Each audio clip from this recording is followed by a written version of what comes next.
Olá pessoal, bem-vindos à nossa terceira aula do curso Nietzsche e a Era do Ressentimento. Hoje nós falaremos sobre a tragédia da existência, a filosofia niilista, tá bom? Então, para a gente começar aqui a nossa terceira aula do nosso curso, é bom a gente trazer quem são e quais os tipos de filósofos niilistas, né? Então eu elenquei aqui, para a gente trazer hoje, 4 filósofos, né, que a gente vai debater, que a gente vai explicar um pouco das suas ideias e que a gente vai explicar o porquê eles têm niilismo dentro de suas ideias, né? Mas para isso é necessário a gente entender um pouquinho melhor o que é o niilismo. E bom, se toda filosofia ela é pensada sempre por um corpo, ou seja, se toda filosofia nasce como um sintoma de um estado de saúde, então nós precisamos sempre nos questionar: como é viver na sombra do niilismo? Né? E essa é uma pergunta difícil da gente responder, porque cada um pode reagir de uma maneira específica ao niilismo. Ou seja, o niilismo ele tem os seus personagens, ele é múltiplo, assim como toda a filosofia nietzschiana. Né? Então, sendo assim, nós veremos aqui hoje alguns de nossos personagens que filosofam por desespero, por patologia às vezes, ou por pura indigência, procurando sempre um apoio e um lugar de tranquilidade, né, de tranquilização. E nós chamaremos esses que procuram esse apoio de niilistas fracos. Tá? Por quê? Porque eles procuram um descanso, eles procuram um céu, uma eternidade, né? Em um mundo que é dominado e regido pelas forças que estão o tempo todo em conflito, né? Um mar de forças revoltoso que está o tempo todo em conflito, né? Revoltoso, se mostrando imperador realmente do céu e da terra, né? Digamos assim. Então, existem outros também que filosofam por uma saúde transbordante, digamos assim, por luxo, por um adorno, né? Um apoio à abundância do espírito, né? Por excesso de si mesmos. E a esses nós chamaremos de filósofos fortes, ou de niilistas fortes, desculpem. Não, filósofos não, niilistas, né? Por quê? Porque para esses o descanso é apenas um meio para enfrentar novas lutas e não o fim último da vida, tá? Então esses estados de saúde, né? Porque essa filosofia, cada filosofia expressa um estado de saúde de um corpo. Então esses estados de saúde, eles são a porta de entrada para a gente entender o nosso mundo e a nós mesmos, é claro. Então o Nietzsche ele está nos convidando para percorrer toda uma geografia da alma humana, né? Como um bom psicólogo faz mesmo. Ele nos convida a encontrar as forças que nos habitam, sabe? Encontrar os modos de vida que podemos experienciar nesse mundo. Então dessa maneira, nós vemos como o niilismo ele é o solo de onde nascem vários tipos de filosofia. E não somente um tipo, né, que é a mais conhecida, que é o pessimismo. Né? Então, para os nossos personagens de hoje, que eu elenquei aqui, serão Platão, Kant, Schopenhauer e o próprio Nietzsche. Cada qual, né, encontra as suas próprias respostas de uma maneira totalmente sua para o problema do niilismo, né, ao enfrentarem o niilismo. E bom, o niilismo ele é um modo de vida, tá? Primeiramente, além de ser uma filosofia, antes de ser uma filosofia, na verdade, ele é uma maneira de viver. Né? Uma maneira de você encarar a vida e os dilemas que a vida te impõe. Né? A tragédia da vida. E toda essa filosofia ela pode ser vista pelo Nietzsche, né, como uma maneira de viver. Toda filosofia ela é uma maneira de viver na visão do Nietzsche. Na visão do Deleuze, toda filosofia é uma maneira de resolver problemas. Tá? O Deleuze é alguém que lê muito Nietzsche, né? Leu muito Nietzsche, trouxe muitas das ideias do Nietzsche, incorporou-as, né? Na sua própria filosofia. E ele entendia que a filosofia, pelo menos a moderna, né? Ela lidava com essas questões de resolver problemas sociais, técnicos e etc. Né? E bom, então esse vai ser o nosso palco. Os filósofos eles serão os atores, né? Enquanto os conceitos hoje que eu vou apresentar vão ser as ferramentas do nosso trabalho. Então a gente pode pensar numa enorme arena de lutadores, para ficar mais fácil, tá? Todos, quer dizer, empunham suas armas para enfrentar um problema imposto pelo próprio ato de existir, né? Ou seja, como é viver na sombra do niilismo? Esse é o nosso a pergunta que nós estamos enfrentando aqui hoje. Então hoje eu vou apresentar aqui os modelos de cada filósofo que eu citei, cada modelo que eles adotaram para valorar a própria vida. Tá? Então, eis os nossos personagens, né? O Platão, que é o negativo por excelência, o Kant, que é o fundamentalmente reativo, o Schopenhauer, que é o passivo em matéria do desejo, e o Nietzsche, que é o que está pensando a partir do niilismo. Então, gostando ou não, eles são os nossos avatares do niilismo hoje, né? Eles são a expressão de uma linha que atravessa a história inteira do pensamento da humanidade. Então, para começar, vamos começar com Platão, tá? O niilismo negativo, platonismo e cristianismo. Todos nós hoje vivemos na sombra do Platão. Isso é um fato, né? A gente não consegue negar isso de nenhuma forma. Quem nega é um mentiroso. E a gente pode dizer que toda a filosofia ocidental é uma nota de rodapé dos seus escritos, tá? Só que nós fizemos um passo além, fizemos pior do que isso. Nós tomamos a filosofia platônica nas nossas mãos e tornamos ela ainda mais maliciosa, mais perigosa e mais obscura, e assim nós a espalhamos aos quatro cantos do mundo, né? No Ocidente, dessa semente metafísica do platonismo, cresceu uma árvore de frutos chamada cristianismo, né? Em todas as suas vertentes, quais forem. O niilismo negativo, ele é a primeira manifestação das quatro formas de niilismo, tá? Então ela se manifesta principalmente na figura do Platão e na religião cristã, que é no nosso exemplo, né? Só que dentro desse saco metafísico, nós também podemos jogar o Descartes, podemos jogar o Kant, toda a filosofia budista, o judaísmo, e, enfim, a lista continua aí incrivelmente longa, né? Afinal, nós ainda vivemos mergulhados no niilismo. O niilismo moderno é o niilismo mais forte de todos os tempos. Mas foi o discípulo de Sócrates, o Platão, né, quem inaugurou e deu base ao niilismo. Tá? É com o Platão que nasce o pensamento transcendente, ou seja, o pensamento do além, né, de um mundo além. E jogando uma maldição também sobre o pensamento imanente, ou seja, o pensamento que é produzido a partir da captação dos nossos sentidos, né? Que nossos sentidos captam, a partir dos estímulos que os nossos sentidos captam. Então, o nosso filósofo das ideias, o nosso querido Platão, ele rompe com as filosofias que vinham antes deles, que a gente chama hoje de pré-socráticas, né?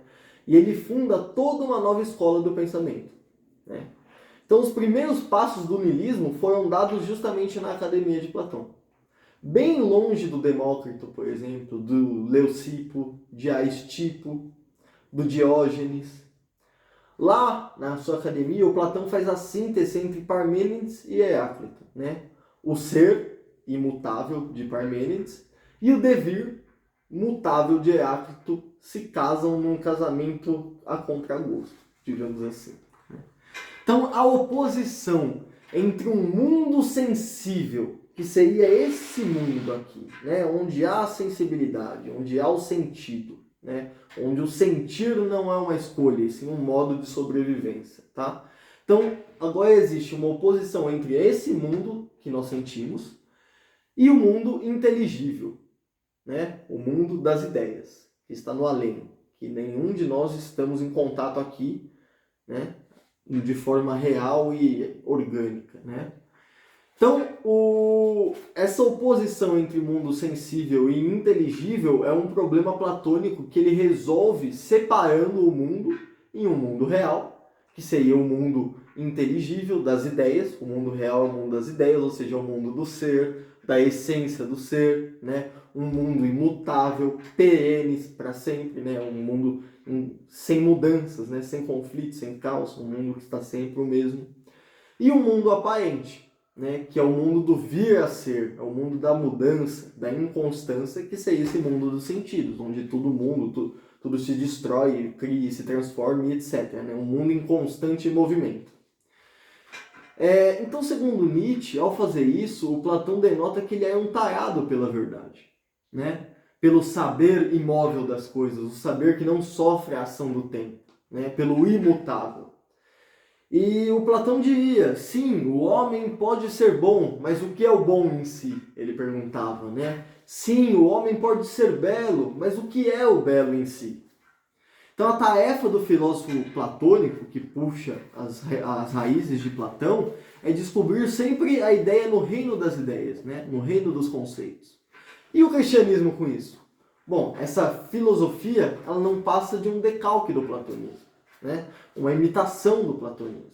Como o próprio Nietzsche diz, um platonismo para as massas, ou seja, um platonismo para todos entenderem. Tá? Então, nós falamos nas últimas aulas bastante da psicologia do cristianismo, né, e também da psicologia nietzschiana. E na psicologia cristã, nela, você também ensina a pessoa a desvalorizar este mundo aqui, dos sentidos, em nome do mundo do reino dos céus, né? Que é um lugar longe daqui, onde a verdade estaria instalada, né, contida nesse mundo, e aqui é um mundo só de mentira, falsidade, etc. Né? Então nós só poderíamos ascender ao outro mundo se nós seguirmos determinadas regras, condutas e alguns procedimentos, alguns ritos. Né? Então o cristianismo ele exige apenas uma coisa de você, que é a submissão completa a Deus. Só que, como Deus é mudo, né, digamos assim, então podemos seguir os conselhos da igreja. Então, o sacerdote cristão, ele é um personagem constante da filosofia nietzschiana. Porque ele se instala em todos os campos da vida do fiel, né, e o ensina a como chegar em Deus, como agradar a Deus. Né? Então, o corpo do fiel é sempre um instrumento de Deus. Todos são cordeiros que estão em busca do nada. Porque a meta não está nesse mundo, a meta deles. Né? O centro da gravidade, então, de valorativa da vida, se desloca sempre para um mundo além. Né? O valor da vida está no mundo que vem depois da vida. E não agora, enquanto a vida é vivida. Né? Então, até João, em 18,36, vai dizer, né? Meu reino não é deste mundo. Né? O cristianismo sempre anunciou que seu reino não é deste mundo. Então, a vida, ela aqui não se justifica por si mesma, mas apenas pela vontade e ação de Deus. Então, nas palavras do próprio Nietzsche, ele diz o seguinte: quando se coloca o centro de gravidade da vida, não na vida, mas no além, no nada, tirou-se da vida, então, toda a gravidade. Porque viver de tal modo que não tem mais sentido nenhum viver. Esse se torna agora o sentido da vida, ele diz. Né? Então, viver de um modo a que a vida em si não tenha sentido. Apenas o além da vida, o para posterior à vida, certo? Então, é daqui que vai nascer a oposição entre corpo e alma, no pensamento platônico. Né?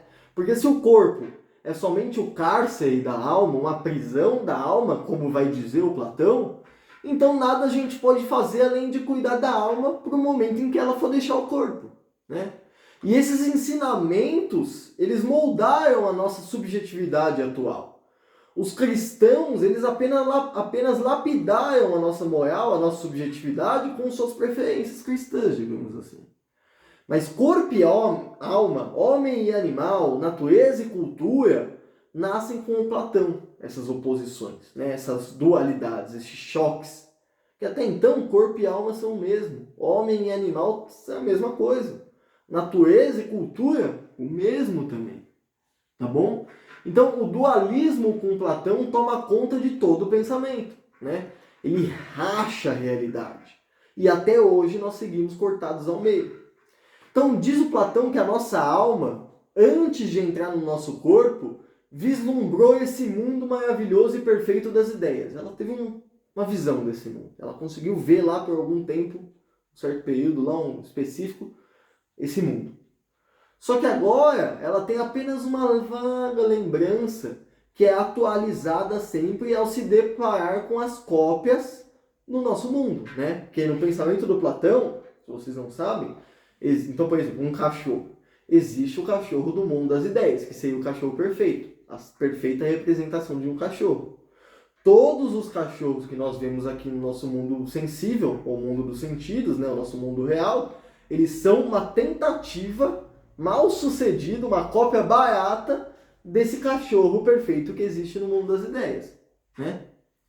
Então, a nossa alma, ela tem contato com esse cachorro perfeito, digamos, só que ela é atualizada quando a gente se depara com as cópias de cachorro do nosso mundo. Só que o mundo das ideias, ele não nasce de uma observação do mundo empírico, do mundo real, né, do mundo da matéria, de uma generalização ou de uma extrapolação dessas observações que são estritamente empíricas, como a gente vai chamar, né? Não, a origem desse mundo das ideias, vai dizer o Nietzsche, é psicológica. Prestem atenção, hein, pessoal, é psicológica. Porque os juízos de valor sobre a vida, eles nascem como sintoma da vida, né? Da própria vida. Uma vida decadente, no caso. Uma vida doente, que está incapaz de afirmar essa existência e que por isso vai tentar fugir para outros mundos onde ela possa se esconder, né? Onde tudo possa dar certo, onde ela possa descansar em paz, né? Então, aqui é um privar-se de si como uma forma de prosperar. Negar a vida para vivê-la. Então a contradição aqui se faz carne no niilista negativo, né? Ele é o próprio niilista negativo, a contradição. O escravo da moral, ele confunde criar valores com carregar valores. E assim ele se dobra contente aos senhores em que ele serve. Então essa foi a única maneira desse fraco, desse niilista fraco, né, desse niilista negativo, foi a única maneira dele dar conta do eterno vir a ser, né, da eterna mudança da vida. Então é o máximo que a sua constituição física e mental permitem que ele vá. Então o impacto que o filósofo das ideias, que é o nosso querido Platão, né, causou na filosofia ocidental, abriu uma rachadura que separou esse mundo em dois. O objetivo do Nietzsche é justamente reverter essa rachadura platônica. O Nietzsche, ele é fundamentalmente antiplatônico. Então qual que é a sua missão aqui? É abolir essa separação do mundo das aparências e o mundo das essências. Destruir o que ele vai entender que é essa falsa dicotomia, né? É deixar o mundo inundar-se pela potência da diferença novamente. Então instaurar o caos de novo. A potência dos simulacros, a potência da multiplicidade, o caos criador, a transvalorização de todos os valores. Então, a realidade, ela é um constante devir, né? Uma constante mudança, uma constante passagem de momentos em momentos, né? Isso é o vir a ser, né? O devir. O vir a ser, o devir é a mesma coisa, né? Essa constante mudança de momento em momento, né? A constante transformação. E a aparência, na visão do Nietzsche, é a própria realidade. Esse é o único mundo real. Não tem esse mundo das ideias aqui, não. A aparência é a única realidade. Ó, que audacioso ele afirmar isso, né? Então, tudo que é puro, na visão do Nietzsche, mente. Por quê? Porque tem o falso e tem o real na mesma coisa. Isso mesmo. É preciso saber se utilizar também do falso. A potência do falso foi jogada na masmorra da filosofia, né, platônica. Foi esquecida, né, na lata de lixo do idealismo. E é preciso desfazer esses mal-entendidos criados por Platão e seus seguidores. Né? E bom, agora nós entramos no segundo tipo de niilismo, que é o niilismo reativo, né? A falsa morte de Deus, agora a gente vai falar. Então, nas palavras do Nietzsche, ele vai dizer o seguinte: novas lutas. Depois que Buda morreu, sua sombra ainda foi mostrada em uma caverna durante séculos e séculos. Uma sombra imensa e terrível.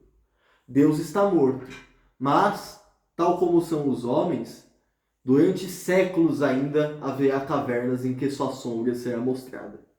Quanto a nós teremos que vencer também a sua sombra. Ele fala isso em Gaia Ciência, tá? Então, ok, matamos Deus, né? Como eu expliquei, matar Deus não é matar Deus exatamente, né? O ser Deus, que se é que esse ser exista, né? Mas sim matar os valores e o pensamento que até então estavam ligados a Deus, né? Principalmente na Europa da época de Nietzsche, né? Então agora nós não corremos mais para a Bíblia para saber o que fazer, nós corremos para advogados, para o médico, enfim, para um monte de outras coisas, né? Temos soluções técnicas para nossos problemas existenciais. Antigamente, você tinha um problema, você ia até o padre, se confessava, né? E então ele dava a sua sentença, digamos assim, né? A sua penitência, né? Hoje não mais. Então é esse processo que Nietzsche percebeu e chamou de a morte de Deus, tá, pessoal? Então, ok, nós matamos Deus, né? Nos tornamos racionais, né? Agora é só a gente relaxar e aproveitar esse mundo, certo? Errado. A morte de Deus é apenas o início da questão. É só o primeiro passo aqui.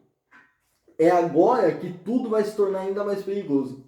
Por quê? Porque o niilismo reativo, ele é a negação dos valores platônicos e cristãos, né? Então matamos Deus, mas privado desses valores supremos que nós matamos e não temos mais, nós nos sentimos órfãos agora. Então a reação do niilismo é quase inevitável aqui. Deus ainda caminha pelo mundo como um morto-vivo. O homem do niilismo ainda precisa dos fundamentos divinos, de valores, né? E Deus se esconde neles. Então, o preço a se pagar pela morte dos valores divinos é muito alto para a gente. O Nietzsche entende que o homem do seu tempo não está preparado para as consequências desse grandioso ato, né? Desse audacioso ato. Não dá para falar que é grandioso, né?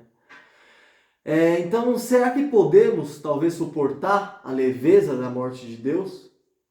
Afinal, já estamos andando meio tortos pelo peso, né, dos valores que nós carregamos por tanto tempo, né? Deus está morto, e agora? O que a gente faz? Para onde a gente vai? O desespero, ele se abate sobre nós, e então nós procuramos um novo norte, um novo valor. Então é preciso lembrar que Deus está morto, de novo, não é uma constatação metafísica, né? Mas é uma constatação ética, de comportamento da humanidade. Então, de nada adianta substituir Deus pelo homem reativo. Mudou só a metafísica por trás da questão, mas a moral ainda continua a mesma moral fraca. Por isso nós estamos tão perdidos, porque somos humanos, como diria o Nietzsche, demasiadamente humanos, para conseguirmos matar Deus, né? O matamos, mas e agora estamos perdidos.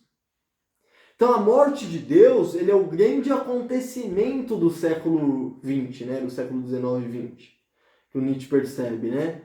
Um dos aforismos mais famosos do Nietzsche, inclusive, é esse, né? É o mais conhecido, é o mais famoso, provavelmente, Deus está morto, né? É o que mais enfurece também os religiosos, com certeza. Porque eles não vão atrás, né? Não entendem o que o Nietzsche está querendo dizer. O Nietzsche pouco se importa se Deus existe ou não. Essa não é uma questão relevante, essa é uma questão de foro íntimo para ele. Ele mesmo não acreditava, mas essa é uma questão que pouco importa, né? O que importa mesmo é os valores que estão ligados a Deus. Então, essa morte de Deus é o grande acontecimento da época de Nietzsche, né? A grande ideia que ele traz e que permanece até hoje, né? Porque sim, nós fechamos as portas para o transcendente com isso. A gente trancou as 7 chaves, os portões dos céus, né?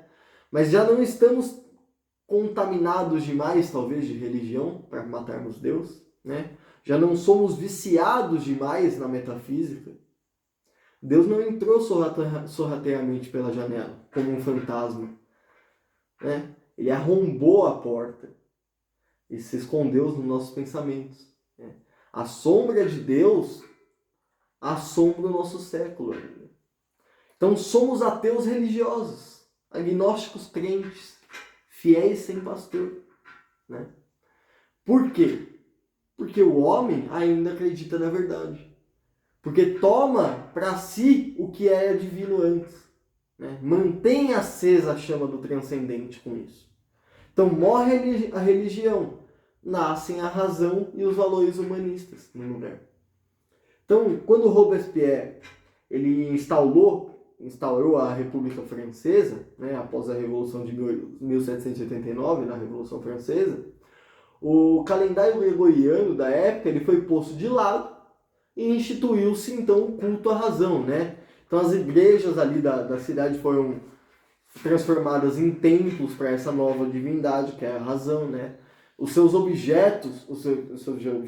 objetivos eram claramente anticristãos, inclusive, né? Trocou-se a crença pela razão aqui, inclusive com festivais e celebrações para essa nova religião secular que estava se formando, né? Então Deus tornou-se a luz do conhecimento agora, a luz do conhecimento racional. O homem toma o lugar de Deus, toma para si o que era de Deus. Então nós ainda somos devotos, né? Acreditar no homem é acreditar que existem valores humanos, né? Direitos do homem, né? Só que onde fica essa potência de criar esses direitos dos homens, né? O Nietzsche ele quer que o homem supere a ele mesmo e não que instaure seus próprios direitos. Então o nietzschianismo, digamos assim, não é um humanismo diferente do existencialismo. Essa é a diferença entre Nietzsche e os existencialistas, né? Ele está além de qualquer representação humana. Então o antropocentrismo da nossa época, né, essa característica secular que nós temos, é a armadilha que o niilismo reativo cai, né, que o niilista reativo cai. Então o homem ele não é um fim em si mesmo, ele é uma corda estendida entre o macaco e o além do homem. Então a ciência também é muitas vezes niilista, né? Dawkins e companhia. O dogma científico é um barco que também navega no mar do niilismo. Então ciência e religião são amantes secretas aqui, né? Diz o Nietzsche: nós, ateus e antimetafísicos, ainda tiramos nossa flama daquele fogo que uma fé milenar acendeu. Aquela crença cristã, que era também de Platão, de que Deus é a verdade e de que a verdade é divina. Então, ciência e religião são um casal que vive brigando constantemente, mas que no fundo não se amam, né? O padre acredita na verdade tanto quanto o cientista. Então, essa ditadura da verdade, digamos assim, contém em si uma avaliação moral da vida, né? A vontade de não ser enganado. Todos querem a verdade porque ninguém quer ser enganado, né? Não enganar nem a si mesmo nem ao outro. Só que dizer a verdade é também uma forma de covardia. Pode ser, né? Por que buscar a verdade a qualquer custo? E a potência de você inventar novas verdades? Se a vida é pura aparência, como está dizendo Nietzsche, então afirmar a vida significa a própria aparência, né? Ou seja, a própria enganação, o próprio desvelamento do véu da realidade, né? Então vai dizer o Nietzsche: verdades são ilusões que esquecemos como tais. Submeter-se à verdade é ainda carregar consigo valores divinos. Então o problema não é o conhecimento, não entendam errado, mas a busca pela verdade em si, como valor supremo, né? Como um desvelamento do mundo. Então o conhecimento, ele não é metafísico, ele é um instrumento. A verdade, sim, é valor metafísico. Então, não há nada por trás da realidade, né? Há verdades baixas, verdades desprezíveis, assim como há mentiras altas, fabulações potentes. A que tipo de vida certas verdades servem? Essa é a pergunta primordial, né? Então, essa busca implacável pela verdade ainda é uma característica divina, é ainda uma característica de grandes religiosos. Então, concluímos então que o homem da ciência ainda é niilista por excelência, não mudou nada, né? A ciência é mais um dos produtos recentes da vontade de nada. Então, cuidado, o niilismo reativo, ele não está longe do niilista negativo, que é o Platão e os cristãos, né? Porque ainda somos devotos e nossas crenças pesam em nossos ombros. Então queremos tornar cada vez mais leve as religiões e as ciências, e não as carregar como pesos que nos afundam. Então transvalorar valores é matar Deus e o homem também. É correr mais rápido que as sombras que nos perseguem. Ou, nas palavras de Nietzsche, seria criar uma Gaia ciência, né? Uma ciência da Terra. Então, o homem soberano, ele sabe utilizar a ciência e a espiritualidade também quando lhe convém. Só que ele não é escravo delas, né? Ele sabe deixar a verdade e todo o resto para trás quando a potência do falso lhe convém. Bom, agora a gente vai entrar no terceiro tipo de niilismo, que é o niilismo passivo, o nada de vontade. Então Nietzsche vai dizer, desculpem pessoal, o Nietzsche vai dizer o seguinte: eu vi descer sobre os homens uma grande tristeza. Os melhores entre eles se cansaram de suas obras. Uma doutrina então surgiu, acompanhada de uma fé. Tudo é vazio, tudo é igual, tudo foi. Ele fala isso em Assim Falou Zaratustra no capítulo do Adivinho, tá? Então, o niilismo, aqui, no nosso niilismo passivo, ele atinge o seu penúltimo estágio quando o relógio vai soar à meia-noite, digamos assim. A hora mais escura, né, do dia. A hora onde a luz mais falta. Então, é a hora que o niilismo encontra o fundo do seu poço também em que ele mergulhou. As forças aqui, o mar de forças, já estão se desagregando umas das outras, né? Quase não há mais uma vontade. Quase não há mais a força mesmo. Então, a vida já está despedaçada e se decompondo em cada passo dela. E rumo ao encontro com o seu abismo, né? Então o niilismo, ele avança cada vez mais, ele estende os seus tentáculos por todos os campos da vida humana, aqui, tá? No niilismo passivo. É um ponto onde todas as partes do corpo já estão tomadas pela doença do niilismo, tá? Então o último dos homens aqui, ele está cansado até mesmo para suicidar-se. Ele já espera passivamente que o mundo leve a sua alma, a sua vida, a sua dor. Então, o niilista passivo, ele é a terceira das 4 formas de niilismo. Ele segue como um coveiro, digamos assim, em um cemitério que está abandonado, né? Então, ele cuida de um museu que ninguém mais visita e a poeira está ali assentando todos os móveis, né? Tudo esquecido. Então, ele diz, todo o trabalho foi em vão. Ele se lamenta, né? Esse último dos homens. Tudo é vão. Tudo é por nada. Não há deuses, não há valores, não há destino, não há caminho seguro. O niilista passivo, ele nega por negar já, né? Já não há mais força da negação ali para uma nova afirmação. Então a religião, ela não salva. A ciência não encontra as respostas. O homem é mau. São moribundos, agonizantes. Os últimos homens se arrastam sem rumo. Então o esforço para tomar o lugar de Deus foi inútil, porque tudo é frágil, nada vale a pena. Então não há forças nem mesmo para pôr fim ao próprio sofrimento aqui, né? Somos carapaças apodrecendo em vida.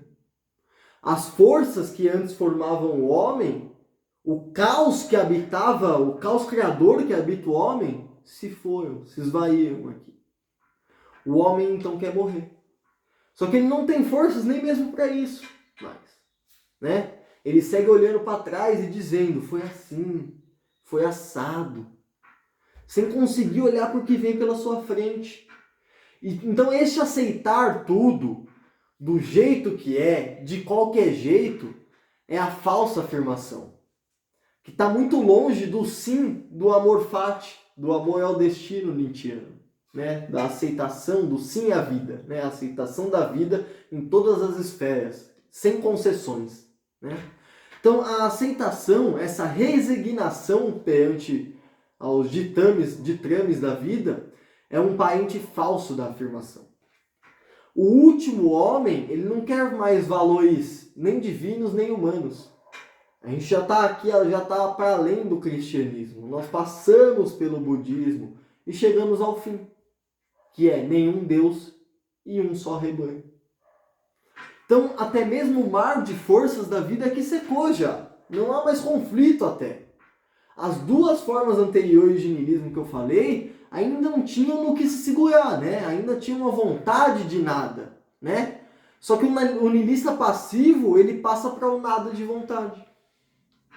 Ele é aquele que prefere se extinguir passivamente, né? Morrer em silêncio. Então eles são mortos-vivos mesmo, né?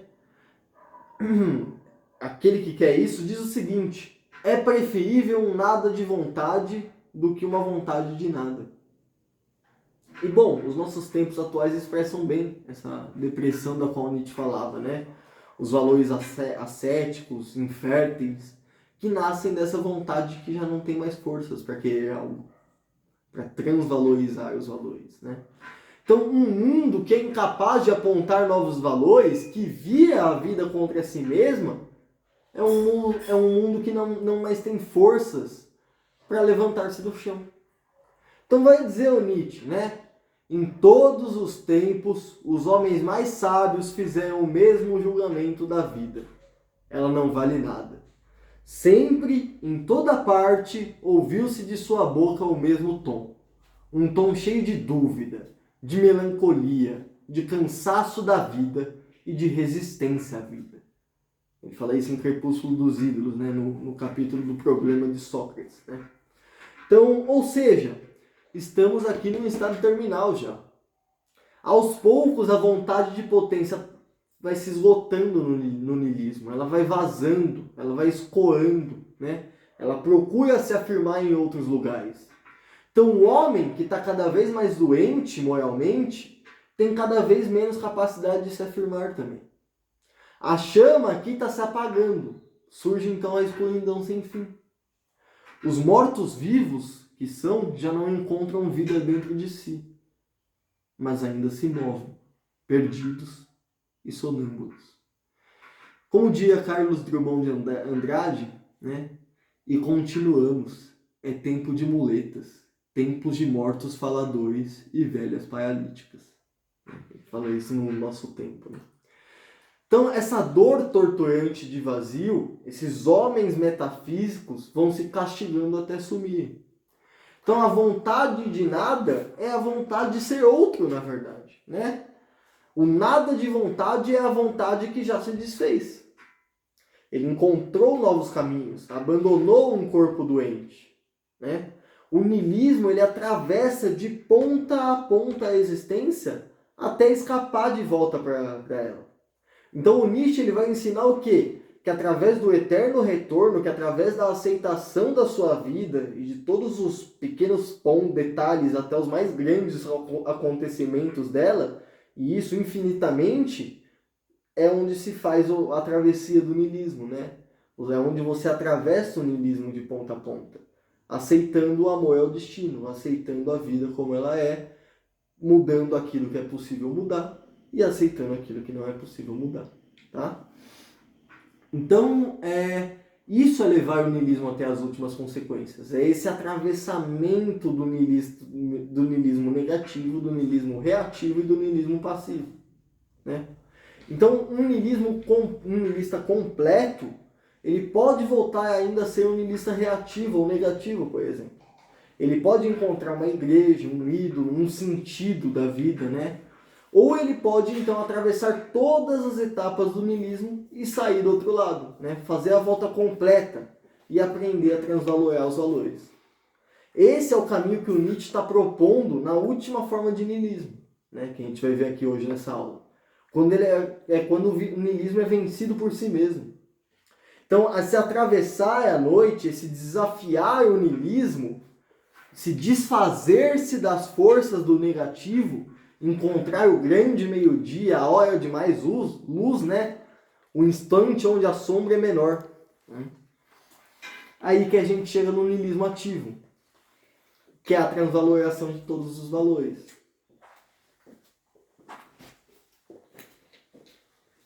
Então Nietzsche vai dizer, quando falamos de valores, falamos sobre a inspiração, sobre a ótica da vida.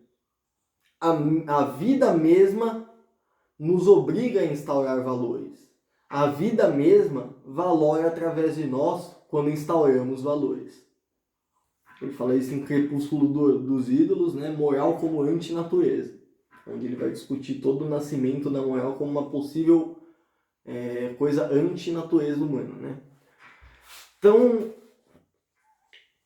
essa nossa tentativa de estabelecer quais são as 4 formas de niilismo, né, que é uma fórmula que foi estruturada pelo Deleuze, a gente passou primeiro pelas suas formas negativa, reativa e passiva, né, que indicam sempre uma força doente, debilitada, consumida pelo ressentimento, né, e pela má consciência. E a última forma de niilismo tornou-se para Nietzsche uma das suas mais importantes tarefas, que é a transvaloração de todos os valores. Então, para instituir novos valores, novas tábuas de valores, né, só a destruição não é capaz de lidar com isso. Ela não é suficientemente poderosa só destruir os valores antigos, né? Atravessar o niilismo, negar a sua própria negação, já é abandonar a vingança. O hedonismo vazio, ou seja, a busca pelo prazer como valor supremo, né? O ressentimento e também a nostalgia. Ou seja, a destruição é a condição inicial de toda grande afirmação. Ela abre espaço para uma afirmação maior que vai lentamente tomando forma e possibilita a instauração de novas avaliações para os valores, tá bom? Então a própria negação se torna tão forte, tão profunda, que ela mesma rompe com as forças reativas e vira do avesso. Então qual que é o valor dos valores cristãos? O cristianismo é analisado pelo Nietzsche como fenômeno moral, né? Ele nasce como a primeira forma do niilismo, que é o negativo, né? Então, o que quer aquele que quer o outro mundo? As duras provações de um cristão já não indicam talvez o seu mau estado fisiológico, na visão do Nietzsche? Indicam, né? Então, o cristianismo não seria assim uma forma de estar doente? A hóstia, ele é o pão de cada dia, né? Ele é o remédio que impede a morte do doente. Mas seus efeitos colaterais impedem de viver também. O preço que se paga aqui é alto. Então, esse Jesus de Paulo, né, esse Jesus Cristo, né, o Jesus miraculoso de Paulo, é um lenitivo na visão de Nietzsche, ou seja, um calmante, ele é um anestésico para o cristão, né?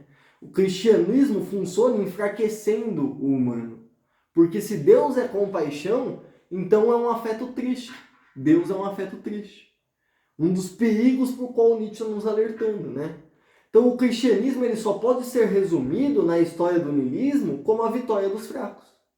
Então após o niilismo negativo, que traz em si mesmo a sua contradição, né?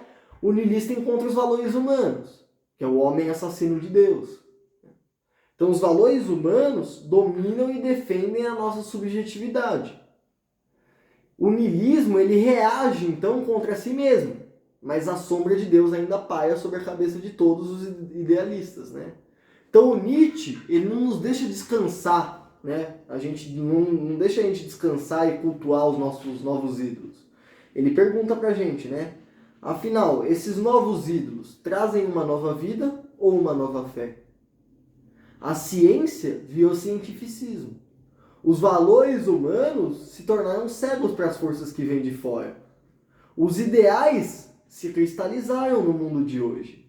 E por isso mesmo se tornaram frágeis, quebradiços, né? Não resistem às marteladas das análises filosóficas de Nietzsche, né? Então, quando tudo se estilhaça como um vidro, sobra apenas a tentação de pôr fim ao sofrimento mesmo. Que aí é onde a gente chega no niilismo passivo, né? Nos cortamos andando por cima dos cacos dos ídolos que não resistiam ao questionamento do valor dos valores. Então, o Nietzsche vai dizer, né? No Zaratustra ele pergunta: onde está o mar para que eu possa me afogar? Né? Se pergunta, ele coloca isso na boca do último dos homens, né? de um niilista passivo, né? Como Schopenhauer, por exemplo. O niilismo passivo, ele quer encontrar um fim sempre para si mesmo, né? Ele quer morrer de forma passiva. Mesmo assim, essas subjetividades modernas não seguem uma linha reta e definida de de atos, né, de ações. Elas coexistem e interagem ao mesmo tempo. Então a história do niilismo não é dialética, né, não é uma troca. Ela é uma multiplicação das suas formas, né? Uma nova forma sendo apresentada a cada filósofo que deu a sua resposta para o problema do niilismo, né? Então, ela não é dialética, ela é uma multiplicação de formas. Então é difícil dizer quando esses sintomas, né, levam a vida para seu fim passivo ou irrompem numa enorme força criadora. Então o Nietzsche está buscando acelerar um processo em queda livre, já, que só termina quando o niilismo passivo consome a si mesmo, né? Ou seja, não há como pular fora aqui, nem de si mesmo e nem do mundo, né? É preciso afundar cada vez mais e mais no niilismo. E qual que é o remédio que a filosofia nietzschiana vai propor para o niilismo?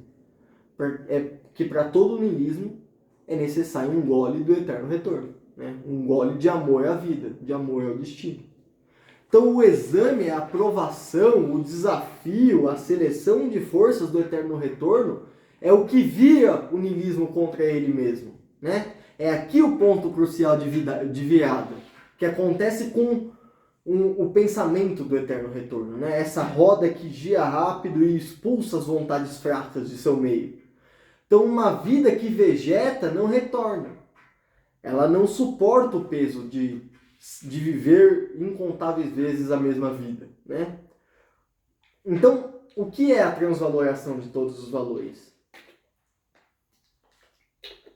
É essa mudança que ocorre ao se encontrar com o mais pesado dos pesos.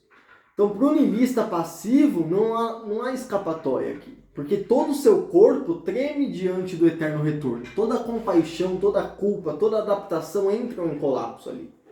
Então a aposta do Nietzsche é um niilismo que eventualmente consome a si mesmo. Então o niilista ativo, ele dá cabo disso. Ele nega porque quer afirmar algo maior. Ele nega porque quer afirmar algo cada vez mais profundo. Tá? Porque existe algo para além dele que pede passagem. Então aí estão as possibilidades de pensar os novos valores. De pensar o que pode a vida. E não mais o que pode Deus, o que pode o mundo, o que pode a transcendência, o que pode a vida? Essa é a pergunta principal de Nietzsche. Passamos muito tempo pensando que o que podem os outros mundos, o que podem os ideais, né? O que pode o espírito. Só que a gente se esqueceu de apostar na nossa própria existência. Então, para essa vida ainda não foram criados valores, na visão do Nietzsche. A nossa filosofia ela ainda é sacerdotal, portanto focada nos valores para além do mundo. Não estão nesse mundo os valores, né? Então os valores que nós temos estão velhos, estão caducos. Então o Nietzsche, com a proposta de transvaloração de todos os valores, está colocando para a gente aqui a mais alta exigência já feita à humanidade. Né? Porque até então a gente está caminhando impotente, né? Arrastados de um lado para o outro, sobre uma terra que está infértil, né? Que já não produz mais valores fortes, valores divinos ou humanos, até então é a nossa bússola. O nosso niilismo, então, ele se transformou em um nada de vontade. Um niilismo que é passivo, que já não tem forças, nem mesmo para caminhar no deserto da vida, né? Então, só que a filosofia nietzschiana, ela nos ensina como caminhar nesse deserto e chegar no oásis, que seria a grande saúde. Então, onde quer que estejamos, é preciso caminhar buscando a expansão e o crescimento sempre. Caminhar sem saber ainda para onde, mas agora, e de uma vez por todas, usando como bússola o próprio corpo e as relações que o corpo efetua no caminho. O crescimento ele é feito nos encontros, não há mais tábuas de grandes mandamentos, apenas mapas abertos agora, com montanhas, trilhas, rios, matas fechadas e também clareiras. Então é estritamente necessário nós apostarmos, confiarmos. O homem moderno já não pode recuar diante da sua principal tarefa. Não pode deixar para os homens do futuro que realizem as profecias de transvaloração. Então o Nietzsche ele buscou realizar em si mesmo isso, né? Ele confiava tanto nas suas ideias que ele é o primeiro a colocá-las em prática, né? E se utilizar como cobaia. Então a sua busca pela transvaloração de todos os valores não podia se concretizar sem que ele mesmo operasse essa transvaloração em si mesmo. Então o eterno retorno foi o que lhe tornou a vida mais leve, né? Quando a vida estava exigindo dele o que tinha de mais pesado. E não foi fácil, obviamente, né? Durante anos o Nietzsche lutou para obter uma certa força, porque ele tinha muitas dores, né? Doenças, tinha muitos maus estados físicos, né? Então não foi fácil para ele, né? Muitos anos ele lutou para ter essa força, né? Que é para realizar a transvaloração dos valores. E como primeiro livro para a transvaloração, o Nietzsche escreveu O Anticristo, que é um livro que a gente vai ver, né? Que é o primeiro grande passo, um grande sim travestido de um não à religião cristã, né? E a gente vai analisar esse livro aqui na aula 5, tá bom? Só que voltando ao nosso tema de hoje, para a gente já encerrando, pensar uma psicologia é então pensar uma contra-história da psicologia. É pensar contra essa história da psicologia. Contra essa história da passividade, contra essa subjetividade tomada pelo platonismo, né, pelo cristianismo, pelo pessimismo de Schopenhauer, né, ou pela reatividade, né. Então, pensar contra esses padres idealistas que ainda nos corrompem e escravizam com as suas vontades que já estão doentes. Então, descreveram esses padres, esses idealistas, eles descreveram o nosso interior desconhecido, né, como monstro, um interior monstruoso, perigoso, né, tudo para nos transformar em animais domésticos e dóceis. Então a cultura que poderia nos libertar é a que mais nos escraviza. As armas, elas estão viradas contra nós. O Nietzsche está vendo o seu tempo como um tempo de morte e de fraqueza ali. Imagens, cópias, né, rotina, passividade. A afirmação está acima da forma do homem, acima da forma do humano moderno. Ela está para além do homem, e isso nos assusta, né? Porque nós nos apegamos às forças que nos impedem de ir além. Só que chegou a hora, vai dizer o Nietzsche, né? Florescimento e prodigalidade só nascem do excesso, tá? Da exuberância, como uma árvore ou como uma flor. O homem, ele não é da civilização, do povo, nem mesmo da raça humana. Ele é algo a ser superado e só. Ele é preciso, então, a gente operar com precisão e urgência uma transvaloração de todos os valores. Então, para terminar, né, como Nietzsche diria, transvaloração de todos os valores.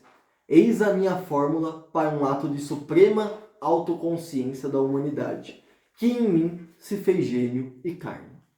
E bom, pessoal, nessa aula a gente vai ficando por aqui, tá bom?